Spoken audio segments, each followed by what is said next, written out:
Good evening, guys. I want to bring you a quick update, day one from my post-op, hair transplant procedure. The first thing I noticed when I woke up today, big difference, was that I was able to sleep really well last night.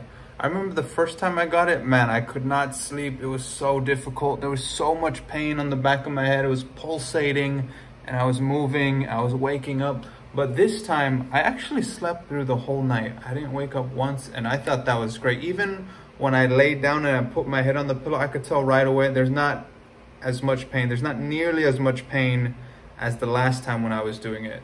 So I was very pleased about that. I had a good night's sleep. And then I had the 11 a.m., the first, doctor follow-up appointment. So I went there. The main thing that they will do for you during that appointment is to shampoo your hair for you.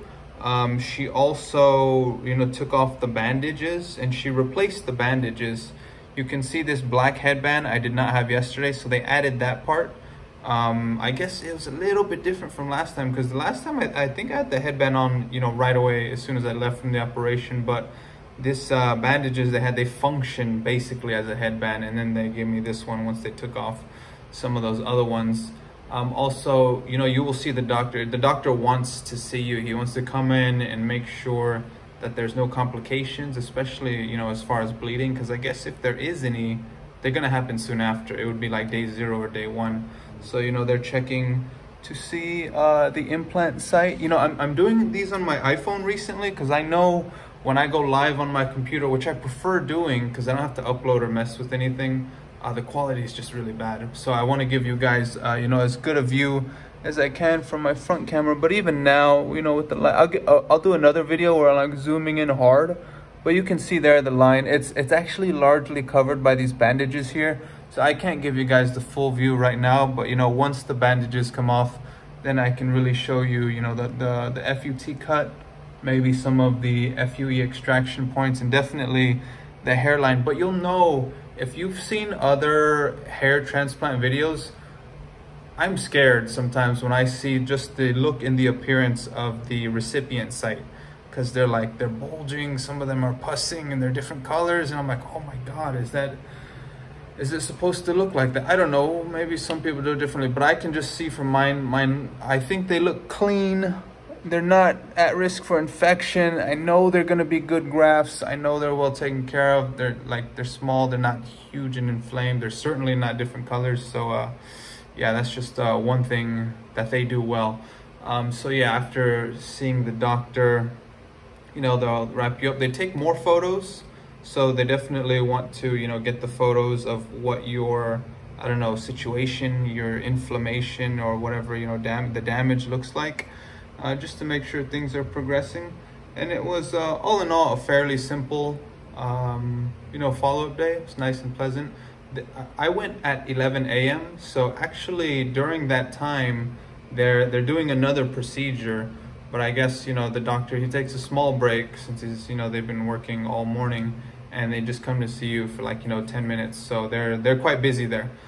They can't have one day where they're just doing, follow-ups and checkups, and then another day where they're actually doing the surgery. No, they're doing them, both on the same days basically. But it's just, like a quick 10 minutes to see you. But you'll know that the doctor, is not going to be able to sit down, or the other people, for a very long amount of time. But, again, the people I worked with, super pleasant. They were very kind, and, it was just a good time going there. But that was mainly it. She washed up my hair. She did it very gently. She was explaining to me how to do it. She gave me another goodie bag. I'm just getting goodie bags every day here. And I will go through the contents of that one with you guys. Some extra stuff, which they didn't give when I did it 3.5 years ago. So maybe I don't know, they've included an extra item or two. They're upping their game, something. But yeah, so it's nice to get in there and, they take off the bandage. They do the head washing for you. If you're ever gonna get a haircut, it's nice when they, kind of wash your hair for you. But of course, this one is super gentle, extremely gentle, and with a special soap, a mild soap. It's, I guess, mostly antiseptic. And then she dried the hair, just patting. Again, there's no way they're rubbing, and that's one thing to emphasize. Just basically dabbing, and they do the blow dry for you. And then yeah, you're mostly good to go after that. I will show you guys what they gave me in the bag. But before I do, I want to show you guys the things I picked up yesterday for sleeping. So this is the neck pillow I was talking about, which came as a great help to me last time. And like I said, you know, it's not like a normal pillow where it's making contact with all your stitches. It just, you know, makes contact with the stitches here and here, but in the middle and on the outside, it's much easier. If you even put it lower all the way, you might even be able to get underneath the stitches, but I don't feel too comfortable with it that low. I kind of want it to be, you know, on my head. And yeah, so this is one of the key things that I use to help optimize my sleep. Nothing complicated. It's not some super expensive specialty hair transplant pillow. But that for me did the trick. And this is the towel I mentioned. And it's, you know, you can't feel stuff through a video, but it's super soft. And it was actually a little more expensive. I mean, if the towel, it's not that expensive, right? Let's just say it was like $8, but the other towels are like half that price because it's made out of organic bamboo. And when I was going through the rack feeling the towels, I felt this one. I was like, that is the one. You know, Goldilocks, when she's going on the beds and she's like, oh, that one's too hard. That one's too soft. I felt this one and I didn't even see the price. I was just like, oh, that's gonna be the good one. So what I did was I layered it on the pillow, of course, more carefully than that, because last time I had loads, I don't want to gross people, I had a lot of discharge, and I was worried if it gets on this yellow, you know, that's like a stain, that's going to be hard to get out. So you want to protect that. And I put the towel on. Now that is like stuff I got on my own. I'll show you what they gave me today. It was actually this wrap thing. So again, this is for the day one post-op appointment. You can see it has like some sort of hexagonal cushioning here if you go in closely, and that is, she said, for the pillow. So I'm guessing, yeah, if you put it on like that. I have some other kind of like blanketing material that I use for the same thing because I don't want any discharge to get on my bedding, but I think there's a low chance of that happening, fortunately, just because, like I said, this one feels so much better. And I don't feel like I'm gonna be having some discharge and stuff. The other thing they gave me in the bag, losing track of all the bag. I told you I'm getting goodie bags left and right. But was this thing, the shampoo. Now she asked me, do you think you can shampoo on your own? I said, yeah, that sounds fine. That should be no problem. Like, I guess I'm a little bit experienced at this since it's not, you know, my first rodeo, so to speak. And I was like, yeah, I trust myself. I'm quite a gentle person. I'm not clumsy. I can follow directions. I can read, you know, the other directions they gave me carefully. And I was like, yeah, this is the same antiseptic shampoo that they give you during the pre-op appointment. So it's the same one. It's just a little bit more. So I was planning to do that, and then they were like, and then come back and see us on, you know, in 4 days. Now, before I left though, I was chilling in the reception area. There was some other people there, and I guess, you know, they had some new like prospective clients there. So I was happy to show them, you know, my before and after, because I think that's just one of the coolest things, if you can just show someone who's actually going to the clinic and is interested in getting a hair transplant, they've gone that far, and for them to coincidentally be there at the same time as someone who has gone through the whole process. And, you know, I was, you know, definitely pretty excited to share that with them. So I showed them some photos on my phone of before and after. I spoke a little bit of Thai because I think they're more like Thai speaking people, but either way, you know, there's plenty of people to there help translate, and they have files of every patient, and they're so thorough with the photos.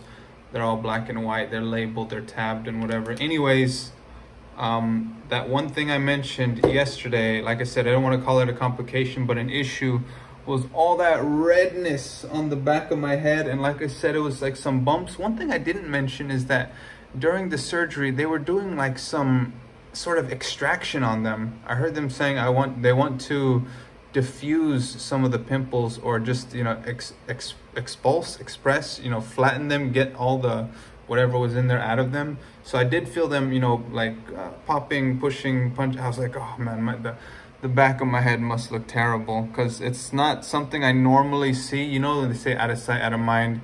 I don't see the back of my head, and normally my hair is long enough so that even other people can't see it. But once they shave you down, it's like you're totally exposed. And I was like, oh, well, whatever. I'll have to get over that, or I'll have to improve that. Anyway, so because of that, the doctor said, no, don't let him come back in 4 days. I want him back tomorrow for that particular reason, because I want to see, to study, to analyze those bumps, that irritation, that condition on the back of my head. So I'm gonna be back again tomorrow, and we'll see what happens. I do think, I anticipate, I predict, and I hope that the discomfort will be even less. I took the medicine that they gave me, you know, this big painkiller and the anti-nausea, says take it every 8 hours. I took this, you know, a bit after I woke up, and then in the afternoon. It crossed my mind not to take it, but you know, the nurse said, take this before you need it, because if you wait until you feel the pain, it's gonna be too late and it's gonna hurt a lot. So as much as I thought, I don't need it, I feel a lot better, I was like, maybe I don't, because when you're taking these big painkillers, you don't actually know how much pain there. Anyways, I didn't want to play with it. I'm gonna take the course of the medication as instructed, and then, you know, these other two, one is for anti-inflammation and the other one is for antibiotic. It says take it after meals. I only eat twice a day, so yeah, and you only need to take these twice a day, which lines it's a problem if you do OMAD, 1 meal a day, but I don't think that'll be for me. Anyways, do it twice a day and you'll be fine. So I'm reporting back to DHT Clinic tomorrow. I guess I could do a day 2 post-op update if there's any new information, but yeah, maybe I'll share that, I'll think about it. Anyways, I just wanted to keep that one nice and short for you guys today. I say short, it's already been 12 minutes, but compared to yesterday's, or you know, the day 0 update, it's a fraction. Anyways, guys, I'm glad to be posting more back on this channel. I feel like I'm only posting big time when there's a big hair transplant or something. But either way, it's just good to get back in touch with you guys. I'm seeing some of your comments. I'm seeing some familiar names, and you know, that just, it puts a smile on my face, because you know, we're all like separate, and this is one of those things, you know, that it's hard to connect with people around you, because it's not like a bunch of people are getting hair transplants, right? But I know somewhere out there in the universe, we're all in this together, and by we, I mean, you know, the male pattern baldness guys like me and whatnot. But so it's just a good feeling knowing there's a community, and you know, you guys are out there, we're all supporting each other. So cheers guys, let's talk soon. Take care, see ya.